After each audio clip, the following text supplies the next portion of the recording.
അതിന്റെ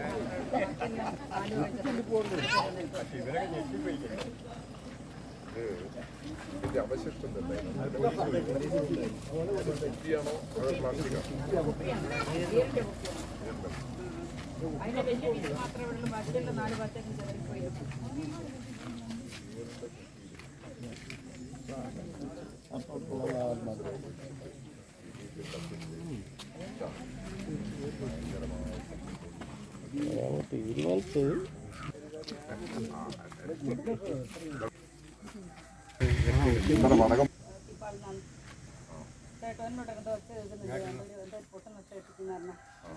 അങ്ങനെ നോക്കുമ്പോഴത്തേക്ക് ഇങ്ങനെ തീപ്പാളുന്നുണ്ട്. ഞാനും ഓടി ഇവിടെ വരുമ്പോഴത്തേക്ക് വലിയ രതീഷും ചന്ദനൂരും മേലെ നിന്ന് വരുന്നുണ്ട്. ഞങ്ങൾ അന്നേരം കമ്മിറ്റി കഴിഞ്ഞ് വന്നാണ്.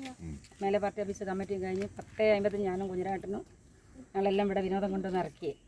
10:50 5 മിനിറ്റ് കൊണ്ട് അതിന് അവിടെ നിന്ന് പോയി 5 മിനിറ്റ് കഴിയുമ്പോഴത്തേന് പൊട്ടിയത്. വരുമ്പോൾ കക്ഷി സ്ഥലത്തുനിന്ന് വരുന്ന അത്രയും സമയം കൊണ്ട് അത് ചെയ്തു. ഞങ്ങളെ കണ്ടിട്ട് ഇങ്ങോട്ടോ മാറി കൂടെ എത്തിയപ്പോൾ കുറേ ജനക്കൂട്ടൂടെ. ഞാൻ എന്താ തെരഞ്ഞെടുപ്പിൻ്റെ പോസ്റ്റർ അങ്ങനെ ഉണ്ടല്ലോ, പോസ്റ്റർ ഒട്ടിക്കൽ ലാസ്റ്റ് ഇതാണല്ലോ.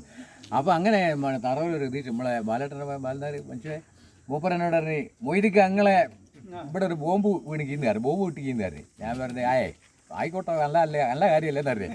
അതോടുകൂടി ഞാൻ വണ്ടിക്ക് തിരിച്ച് കൂടെ ഒരു പോലീസുകാർ നിൽക്കുന്നു, കൂടെ കുറേ ആൾക്കാരോടെ. ഞാൻ പടച്ചോൻ ഇത് ഉള്ളിലില്ല. അങ്ങനെയാണ് ഞാനിത് അറിഞ്ഞത്. അപ്പം ഞാനപ്പോഴും അങ്ങനെ വേറെ കുറച്ച് നേരം കൂടെ വന്ന് ഞാനേ പോയി. ഞാൻ വിട്ടപ്പോൾ എനിക്ക് ഉറക്കം കൂടി എന്നോട് കുറേ പോയി. പിന്നെ എന്തെല്ലാം പറ്റുക. പിന്നെ രാവിലെ സ്ക്വാഡുകാരും മറ്റേ പോലീസ് നായ എന്തെല്ലാം ആർക്കും വന്നിരിക്കുന്നു പറയാൻ.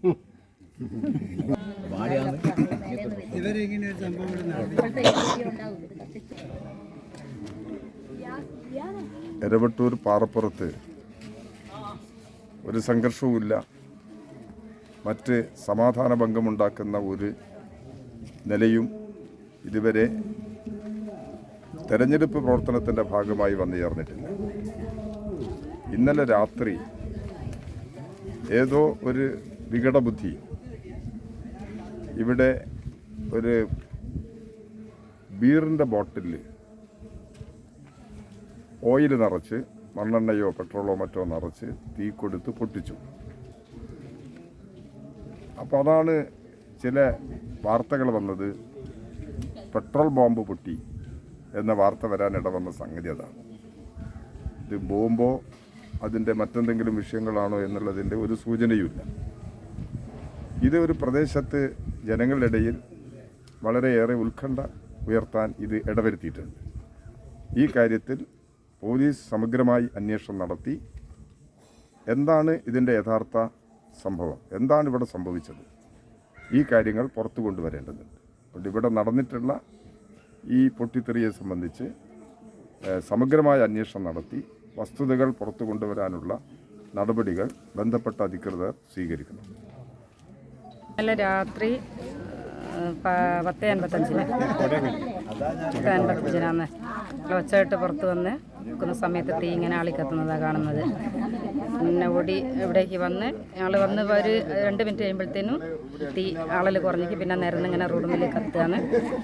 അപ്പോൾ പിന്നെ മേലെ നിന്ന് കമ്മിറ്റി കഴിഞ്ഞ് വരുന്ന ആൾക്കാരൊക്കെ എല്ലാവരും വന്ന്, കൂട്ടത്തിൽ പഞ്ചായത്ത് പ്രസിഡന്റ് പ്രമോദ് വന്ന് പിന്നെ പോലീസിനെ വിളിച്ച് അരമണിക്കൂർ കൊണ്ട് പോലീസ് എത്തി. ഇവിടെ ഇതിനു മുൻപ് എന്തെങ്കിലും ഇതുമായിട്ട് ബന്ധപ്പെട്ട് എന്തെങ്കിലും പ്രശ്നങ്ങളുണ്ടായിരുന്നു? സംഘർഷാവസ്ഥാനൊക്കെ പ്രദേശമാണ്. ഇതില്ല, സമാധാനമായിട്ട് നടക്കുന്ന ആൾക്കാരാണ് ഇവിടെ ഉള്ളത്. ഇന്നുവരെ ഒരു പ്രശ്നവും ഇവിടെ ഇല്ല. രാഷ്ട്രീയമായിട്ടും അല്ലാണ്ട് ഒന്നുമില്ലാത്ത എല്ലാവരും നല്ല രീതിയിൽ യോജിച്ച് പോകുന്നൊരു പ്രദേശമാണ്. ഇതുവരെ ഒരു ബുദ്ധിമുട്ടും ഇവിടെ ഉണ്ടായിട്ടില്ല. എന്താണ് നിങ്ങൾക്ക് അധികാരികളോട് പറയാനുള്ള ഈ വിഷയത്തിൽ? ഒന്നുമില്ല, ഇതിൻ്റെ പേരിൽ ഇനിയൊരു വേറെ ഒരു പ്രശ്നം ഉണ്ടാകരുത്. സമാധാന അന്തരീക്ഷം സുഖമായിട്ട് ഇതിൽ നടക്കാനും ജീവിക്കാനുള്ളൊരു ഒന്നും അങ്ങനെ ഒരു പ്രശ്നമൊന്നും ഉണ്ടാകരുത് ഞങ്ങോട്ടേക്ക്. അത് എരവട്ടൂർ പാറപ്പുറം പ്രദേശം സ്വതവേ സമാധാന അന്തരീക്ഷം നിലനിൽക്കുന്ന പ്രദേശമാണ്. ഈ തെരഞ്ഞെടുപ്പുമായിട്ട് ബന്ധപ്പെട്ട ഒരു വിഷയം ഇവിടെ ഉണ്ടായിട്ടില്ല. വളരെ സമാധാനപരമായിട്ടാണ് എല്ലാ പാർട്ടിക്കാരും പ്രവർത്തിക്കുന്നത്. ബോധപൂർവം ഈ സമാധാന അന്തരീക്ഷം തകർക്കുന്നതിന് വേണ്ടി ഏതോ കുൽസിത ബുദ്ധികൾ ചെയ്ത പ്രവൃത്തിയാൽ ആ പ്രവൃത്തി ചെയ്ത ആളുകളെ നിയമത്തിൻ്റെ മുമ്പിൽ കൊണ്ടുവരണം, വെളിച്ചത്ത് കൊണ്ടുവരണം. പോലീസ് സമഗ്രമായി ഈ കാര്യത്തിൽ അന്വേഷിക്കണം. വേണ്ടപ്പെട്ടവർ അതിനാവശ്യമായിട്ടുള്ള ഇടപെടൽ നടത്തണം എന്നുള്ളതാണ് പറയാൻ. വേറെ വരിക